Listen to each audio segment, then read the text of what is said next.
Welcome to the Washington Rural Multi-Payer Model web meeting today. My name is Laura Kate Zeichkin. I'm the Deputy Chief Policy Officer at the Healthcare Authority. I want to thank everyone for their participation today. But before we get started, let's make sure that everybody is connected. Just to make sure that audio is working, you can see some of the visual guides here on the screen, but there's an audio option around using microphone and speakers, and then also you can use your telephone to dial in. We'll be accepting questions throughout and monitoring questions throughout the web meeting. So please use the questions section in the webinar panel to submit any questions that you may have throughout the webinar, and no need to wait until the end to submit a question. And if we see any good sort of pausing points throughout today's web meeting and there are questions there, we'll see if it's a good time to get to those. So again, thank you for participating today in this web meeting. We are hoping today to articulate the Washington Rural Multi-Payer Model that we have been working on for quite some time under Healthier Washington. We really are looking today at the making sure that we're all in the same place when it comes to understanding the foundation of rural health needs, both nationally and in Washington state, and are hoping to articulate at least our vision today at the Healthcare Authority and how we're hoping to dialogue and engage with you throughout the next several months and throughout the next year around Washington's rural multi-payer model. This model really does embrace the vision of Healthier Washington and seeks to transform the rural health delivery system. Before we outline the agenda today and then also get a little bit more into high-level Healthier Washington topics, I do want to highlight what we will not be talking about, both on today's web meeting and then also in our individual and collective conversations with you moving forward. As many of you know, HCAA is currently in the process of a procurement and will be in the future in the process of procurements. In order to protect the integrity of those processes, we want to ensure a clear separation is maintained between the current procurement and any future procurements and the items included in this agenda and any agendas that we have in the future. So today we're going to be making sure that we limit the conversation to the subject matter of the Washington Rural Multi-Payer Model. We will not be talking about the content of any proposals or active procurements. And when in doubt, we may defer to answering questions at a later date if we feel like we're getting it all into, again, the future procurement or the current or the future procurements. So agenda today, I'll be providing some overview of Healthier Washington and value-based purchasing. Gary Swan will be providing an overview of rural healthcare financing and challenges, the vision for rural health transformation, and the model overview and timeline. Again, today what we're hoping to do is level set with many of you in this virtual forum, and to make sure that as we have individual and collective conversations with you moving forward, that there's a good understanding of both Washington's vision, but also your own organization's vision and how we can come together on aligning our goals and our priorities of our organizations in order to advance rural health system transformation in Washington state.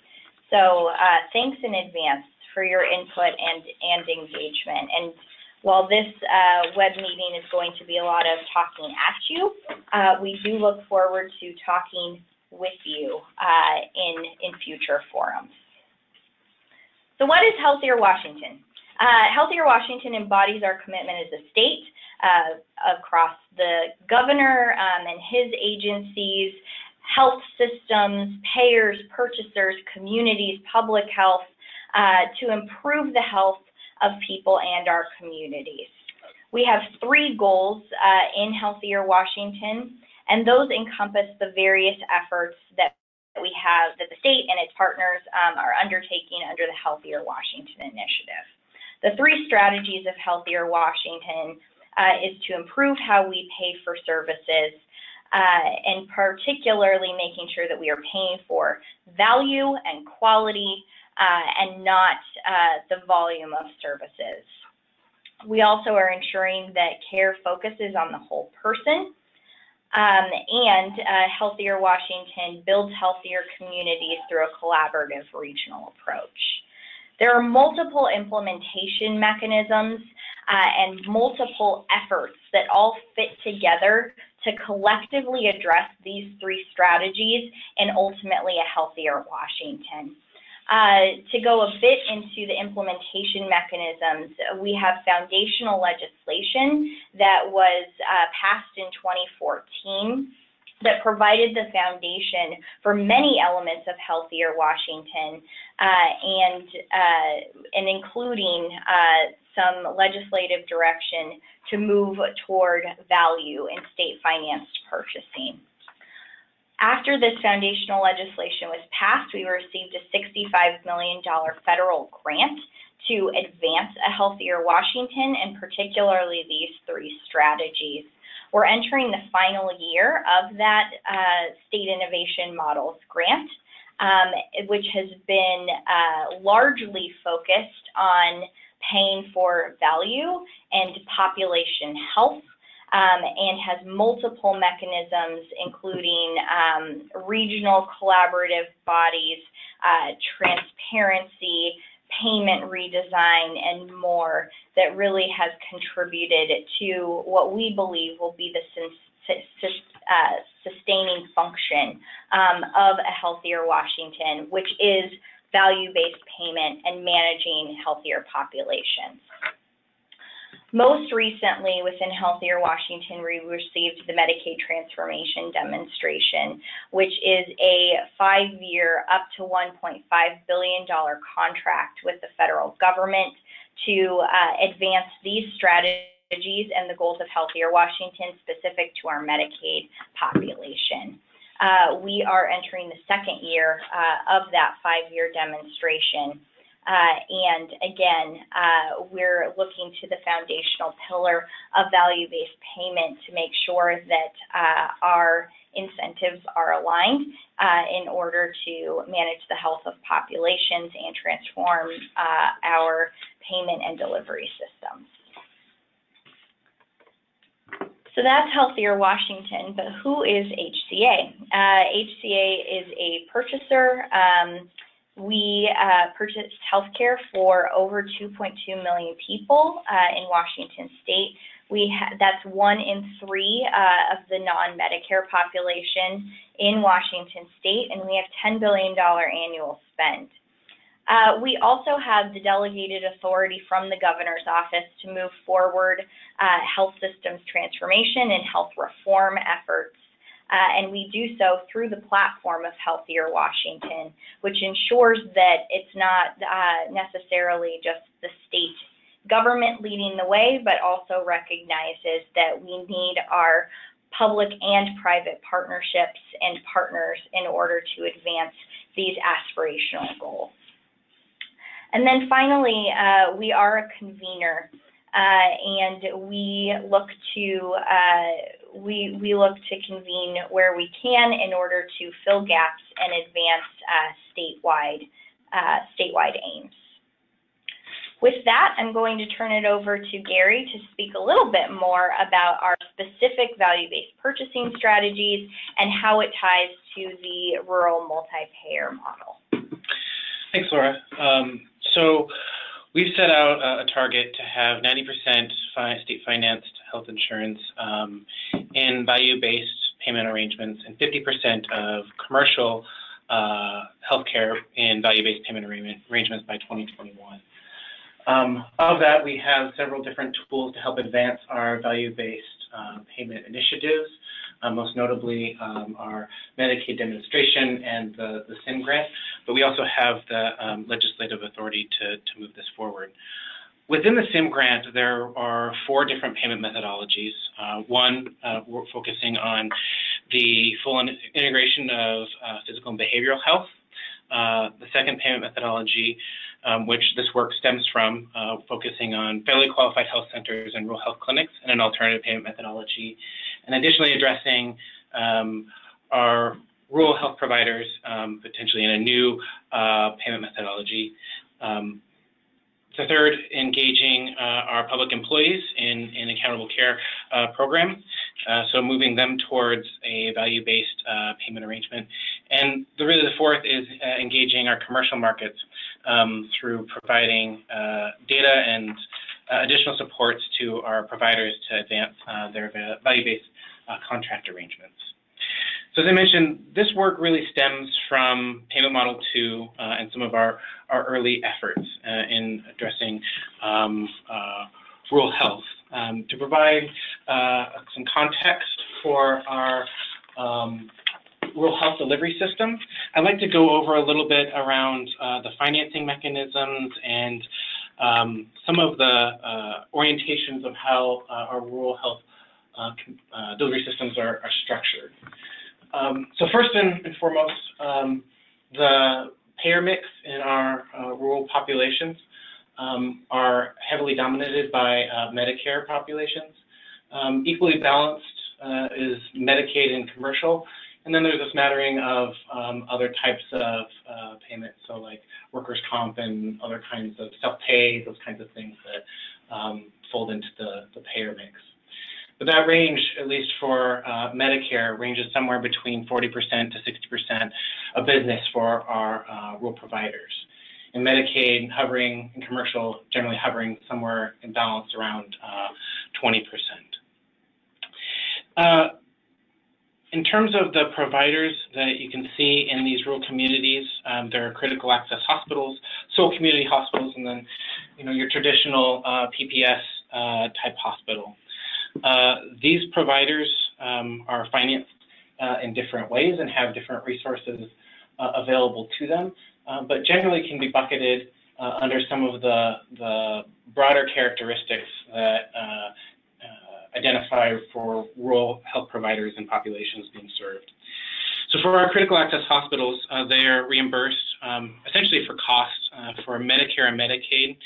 Under Medicare, under sequestration, they receive 99% of cost, and under Medicaid, they receive 100% of cost.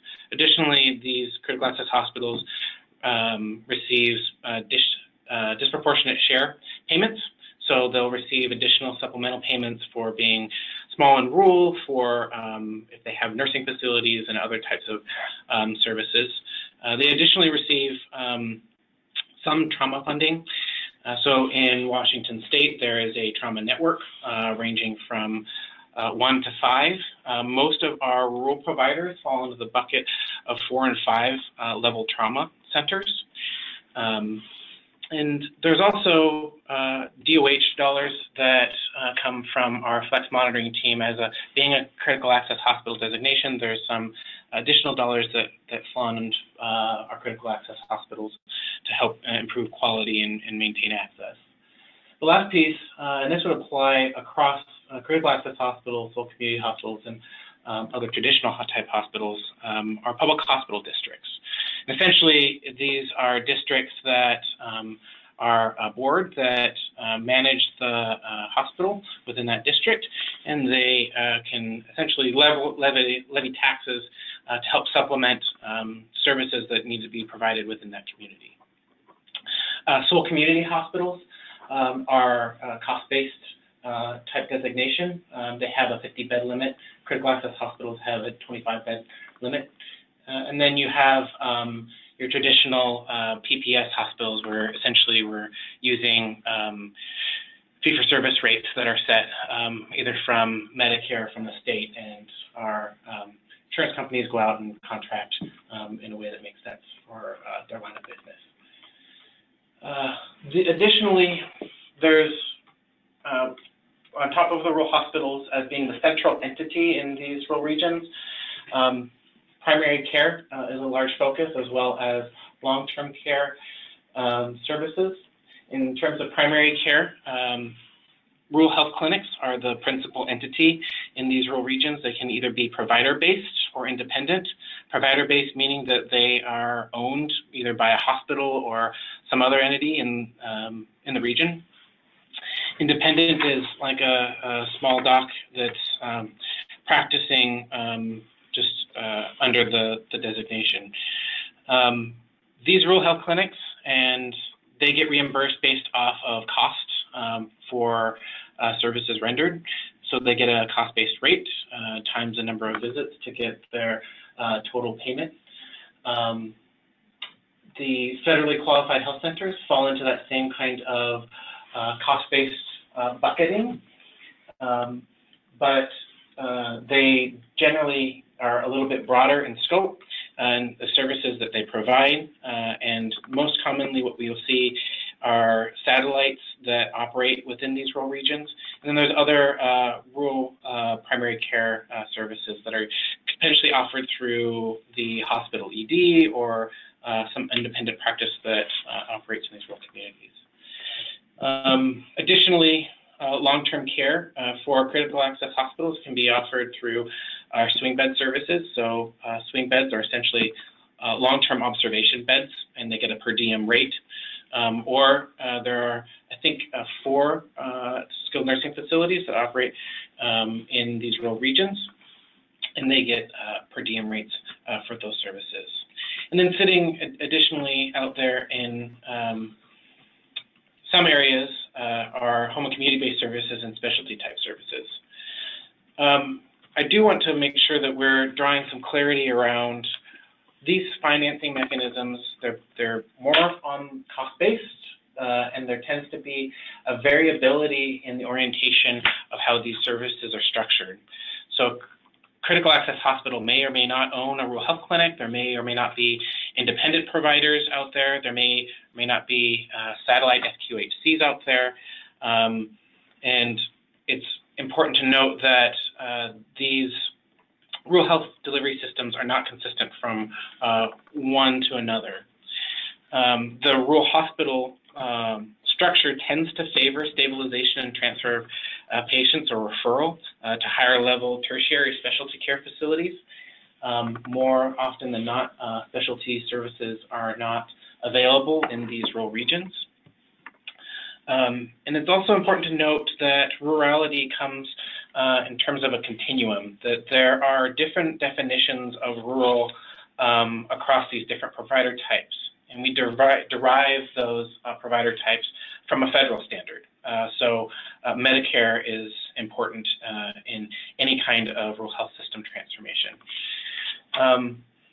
Lastly, it's also important to note that their size matters in these communities, that it's really hard to get any kind of efficiencies of scale for these providers simply because they don't have the volume of patients or procedures to meet those break-even points. And it impacts their ability and capacity to implement new types of payment methodologies. In terms of characterizing our rural populations, there are several different barriers that we want to talk about. The populations in our rural regions tend to be older. They tend to have higher risk of illness, tend to have higher rates of obesity and smoking, which result in higher risk of morbidity and mortality.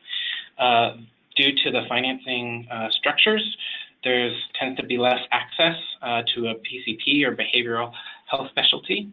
It's harder to bring these types of providers into rural regions If you have a PCP that comes and delivers services, they end up cross-staffing between primary care and the hospital services. They also have to be comfortable in managing a community. So it's hard to bring early graduates out of school into these rural communities simply because they don't have enough experience to manage the community that they're serving, the broader community.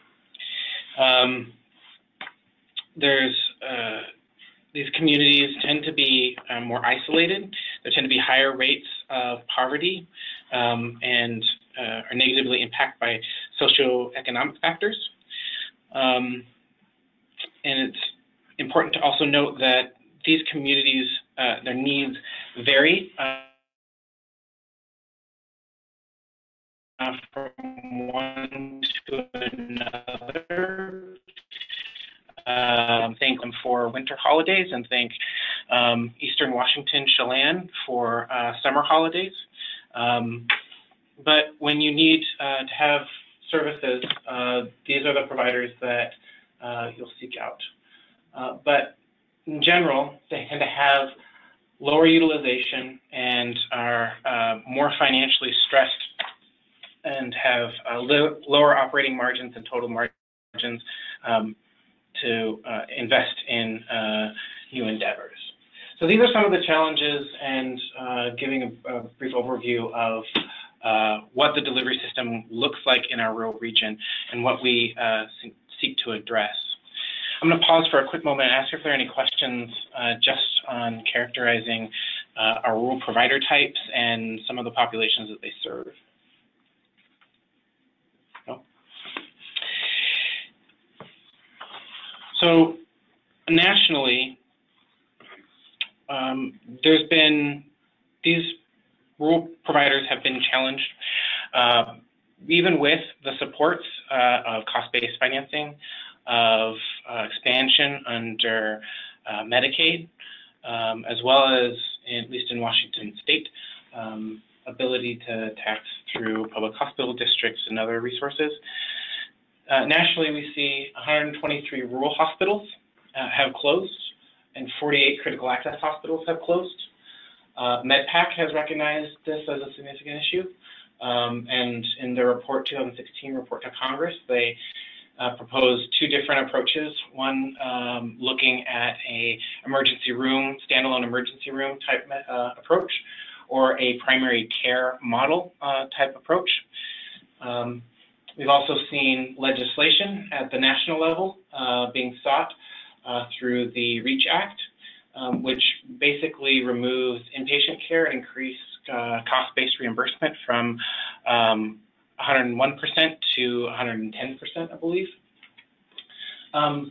So nationally, there is a challenge for these providers, and there are solutions that people are trying to seek nationally to address these rural populations and providers.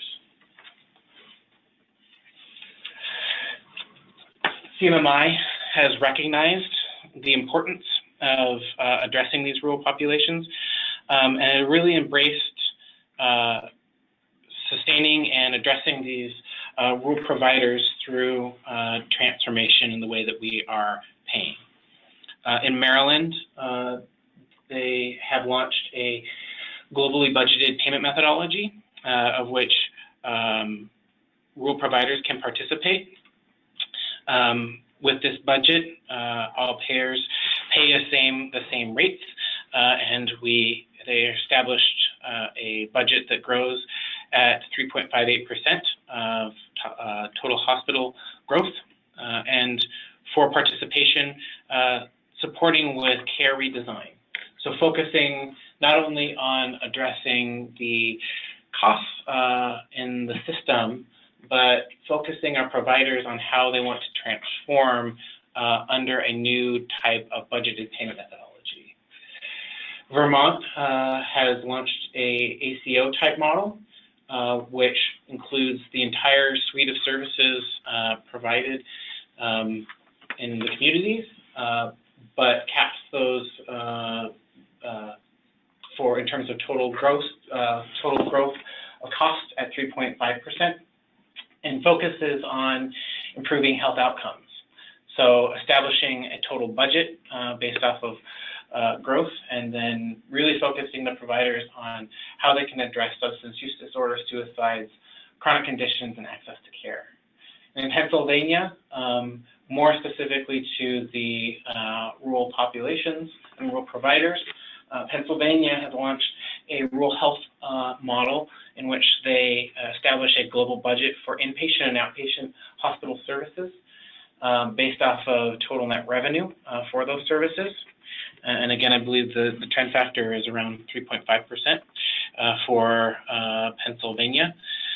And for participation in that payment methodology, really pushing the hospitals to think outside the four walls of their hospital and how they want to transform. So for a hospital to participate in this payment methodology, they have to submit a transformation plan to a board for review and approval, and commit to these budgeted savings.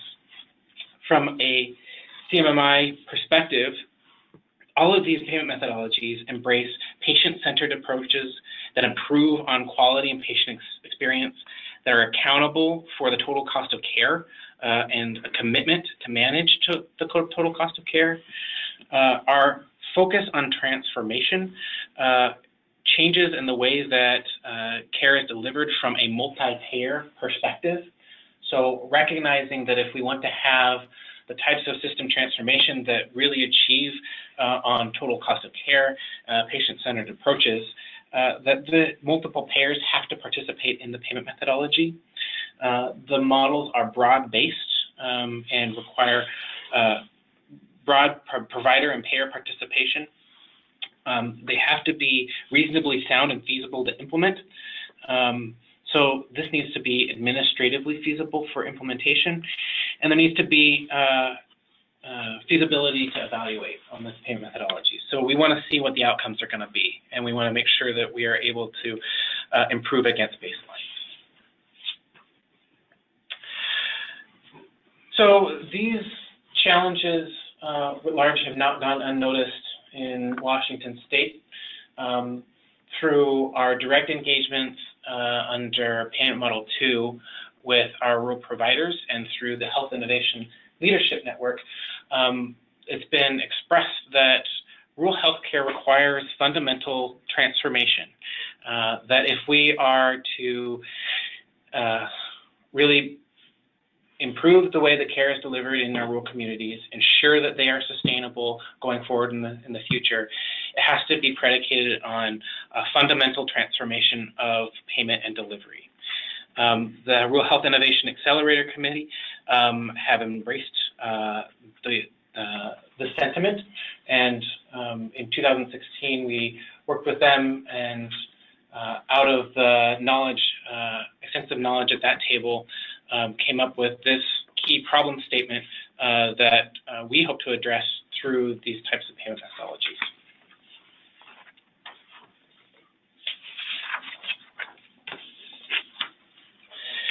So really, our system redesign in Washington State has to embrace a multi-payer solution, noting that Medicare is the principal payer in our rural communities. Their participation is key, but it's also important to recognize that both Medicaid and commercial need to participate in any kind of payment methodology if we expect to have true system transformation and improve on outcomes and save costs. So consistent, predictable budgets are something that would be established in this payment methodology, and something that we want to see in any kind of system redesign, providing consistency both to our providers and to our payers, so that they're not focused on, our providers are not focused on driving visits and more focused on managing the patient population and managing to the health of that population. Really pushing outside of the four walls of the hospital and driving upstream in the care continuum. So re-envisioning our rural health delivery system, providing data integrated data to our rural providers so that they have actionable data to develop interventions and care pathways for those populations and truly engage those populations in a meaningful way. And that includes building care teams and having lower level or different types of providers engage with the clients in that community. And then ultimately reduce the complexity in administration. So recognizing that these hospitals, they have cost-based reimbursement, they for their hospital services, they use per diem rates, they have different funds of money through their dish payments. There are additional structures around cost-based reimbursement on the primary care side of things through their RHCs and reconciliation processes. Ultimately, we want to reduce administrative complexity and make it so that our providers and our payers can help focus principally on the health of the population and improving those outcomes, and really improving on the value for those communities served. Our state legislature has recognized this. A subset of Washington's critical access hospitals sought legislation in 2017 to begin transformation towards value-based care. And we see this payment methodology really as a sustainability framework and continuation of that. So through the model, what we provide is access to data. Our providers will have integrated data sets across multiple payers so that they can manage the populations that are attributed to them and develop appropriate care pathways. Flexibility in the way that those services are delivered, and it will help to provide sustainable financing for those hospitals so that they can scale services relative to the clients that are served through new types of innovations and reduce costs and improve care. And that you're starting to build services on the primary care side of things outside of the visit. Providing predictable revenue streams to our providers and predictable revenue streams from our payers so that there is a consistent methodology that cross-cuts our payers and our providers participating so that we can really focus on really the value proposition within the payment methodology and improving care and increasing quality over time. It also allows the providers to scale those types of services that they're delivering. So in some of our rural communities, for our critical access hospitals, they're licensed for 25 beds. Some of them only have an average inpatient daily census of around 2. It would allow those providers to scale back those inpatient services to better meet their community need and reorient how they're delivering those services such that they're able to be sustainable and move towards value and quality. Focusing on care transformation within the methodology, we have set outcomes for our providers to perform and would incentivize them on both sides of the ledger. So improving on the outcomes in terms of quality, but ensuring that they are financially sustainable. Creating shared accountability across our payers and providers so that it's not entirely on the payer and not entirely on the provider, but through a partnership between our payers and providers to perform. And then really incentives for both our providers and our payers in the payment methodology, that there's a shared interest in improving the health of the population, and there's an opportunity to share in that savings. So really our goals as structured through the payment methodology are value-based payment reform, patient-centered solutions that reward for value of care delivered, sustainable solutions for increasing and maintaining access by developing a multi-payer solution that is budgeted in its approach, that we're allowing those providers to scale services and ensure that access can be provided within these communities. Delivery system transformation, incentivize the delivery system for integration and to redefine primary care. So focusing around more upstream in the healthcare continuum and developing cross-cutting solutions that help to get services to those clients through telemedicine and other types of services, as well as building out a primary care team whereby care coordination can be implemented, additional behavioral health and other supports can be developed and rewarded for within the payment methodology. And then true patient engagement, so ensuring that the patient is fundamentally engaged with their healthcare delivery system. So all of these goals that we've outlined and what we hope to accomplish through the payment methodology is derived by this model structure. This is a proposal that we're hoping to get input on in the coming weeks and months.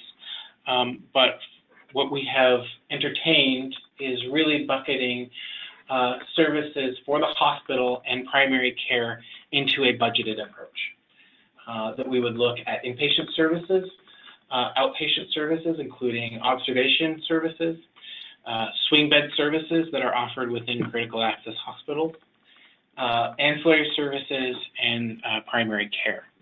So all of those services would be included in the budgeted model, and the providers and payers would be held accountable to for performance.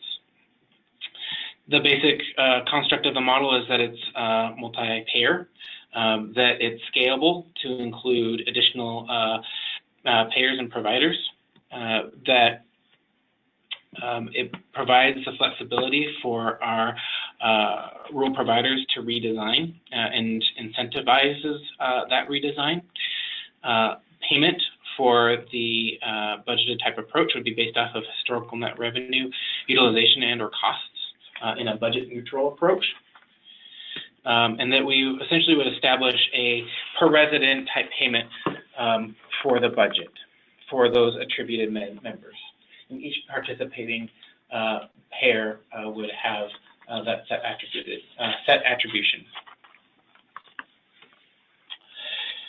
So visually, and we'll dive a little bit deeper into this, the principal entity, as we talked about earlier in the presentation, is the hospital in these regions. Sitting within the hospital and either contracted with, contractually associated, or owned by the hospital is the primary care entity.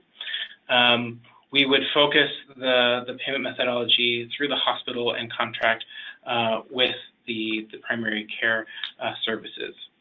For those services on the primary care side, we would establish a per member per month rate for services and attributed populations, that we would adjust that PMPM based off of quality in future years, and that for those populations that don't fall within the payment methodology, they would be reimbursed under traditional payment methodology. So they would either be reimbursed on their fee-for-service or contractual arrangement, or on the counter-based payment under Medicare or Medicaid. For the hospital services, we'd establish a baseline budget in terms of total patient revenue. We would trend that budget based off of a market basket of services and trend factors. That we would establish a payer allocation of the budget, and we would have a retrospective and prospective adjustments of the budget.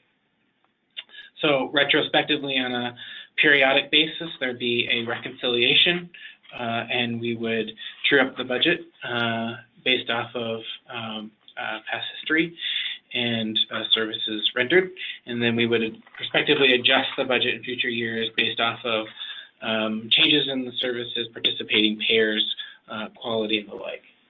And again, those clients that fall outside of the services and fall outside of the attributed payers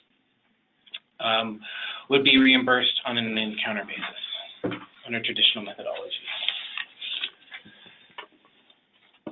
So a little bit more in detail, for the primary care side of things, there'd be a PMPM rate that would be paid out based off of the health services area or established catchment area.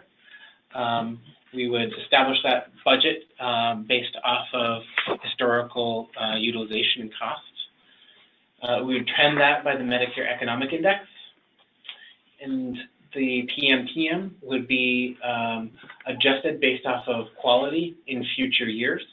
So the clinic would have to perform on measures, and if the clinic did not perform based off of their budget that we paid and what we see in reconciliation, if they did not perform, their PMPM would be adjusted downward in future years. If they are able to turn things around, that they would be able to earn back the full benefit of that PMPM as adjusted by NEI. So if a clinic was able to perform on the quality measures, they would be prospectively adjusted downward, but still have the ability to earn back their baseline PMPM according to trend. And then those clients that fall outside of the health services area or scope of services that are included in the payment methodology would be reimbursed on an encounter basis. For the hospital side of things, again, we're establishing a global budget based off of total patient revenue, net operating, actual cash payments the hospital receives from participating payers. That would be allocated to each of the participating payers according to the health services area. We would trend that budget based off of an healthcare adjustment factor. We would look at the market basket of services and different trend factors to establish what that inflation factor would be. Each payer would have a specific allocation of the budget and would reconcile to that according to the percentages of the populations that they are accountable for.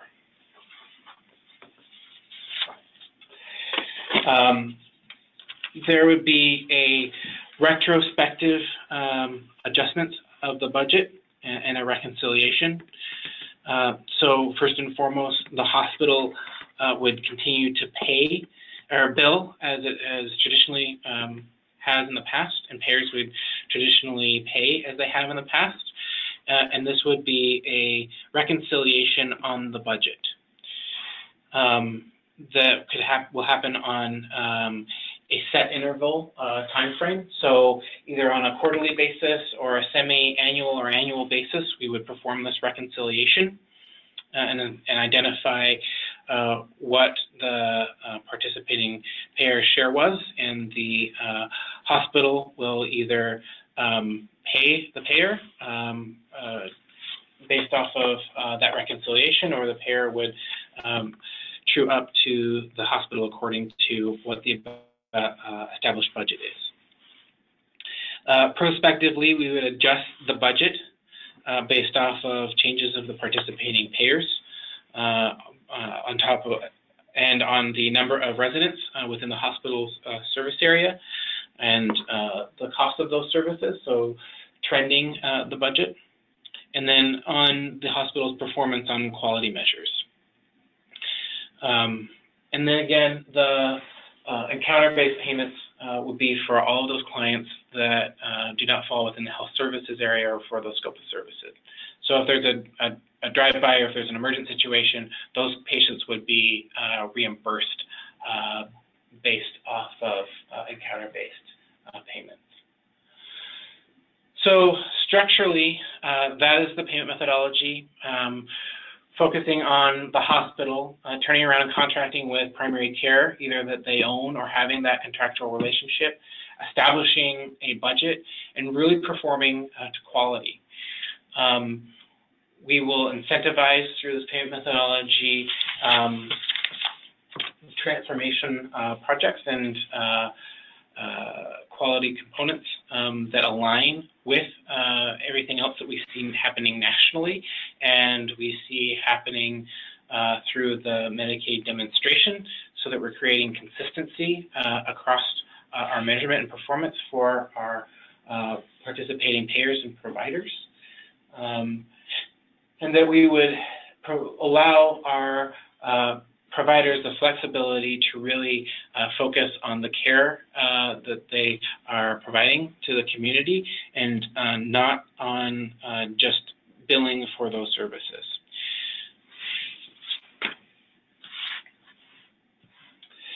So in the coming weeks and months, for the near term, we are focusing on engaging with our payers and providers to introduce this concept, and are seeking to host a meeting in January that consists of both payers and providers to discuss this payment methodology. In the coming year, we hope to negotiate with CMS as a critical partner in this payment methodology for a Medicare waiver, so that we would get CMS approval for participation in the payment methodology and work towards establishing final rates. Additionally, at that time, we'd start to address early data needs and align this with the Medicaid demonstration. So identifying more explicitly how we can leverage the current resources, that practice transformation resources that exist within Washington State for this effort. And in the latter half of 2018, really focusing on early implementation and setting up of this payment methodology for implementation in January 1 of 2019. What I'd like to add in terms of this timeline, recognizing that we have a lot going on and writ large with Healthier Washington and with the Healthcare Authority, and that there are capacity concerns both from a payer perspective and from a provider perspective. We want to recognize that in any kind of timing and implementation, and we'll be cognizant of that throughout the negotiation process for implementation. So right now in the coming months, I want to make sure and highlight from this initial meeting, we hope to have individual meetings with payers for input and review. So further discuss the model, discuss the concept, its importance, and why we see it as fundamental for Healthier Washington. Identify concerns that our payer community has on this payment methodology, and then provide additional details on what our vision is for this payment methodology. Also during the December month, we hope to engage with our providers similarly. In January, we hope to bring both payers and providers together to discuss this payment methodology. At that meeting, we'll provide more background and an overview, discuss the payment methodology, hopefully identifying key guardrails around the methodology, and talk about how we expect to engage in 2018. So what is our real timeline for this, and what is it that we hope to accomplish in early 2018 to move this payment methodology forward. So that is a brief overview of the rural multi-payer model. We are excited to host this meeting, and we look forward to meeting with our payers and providers in the coming weeks and months. For those that your colleagues that were unable to attend this webinar on short notice, we have recorded this webinar and we'll be posting it later for your review. And we look forward to any questions and comments that you have. Thank you.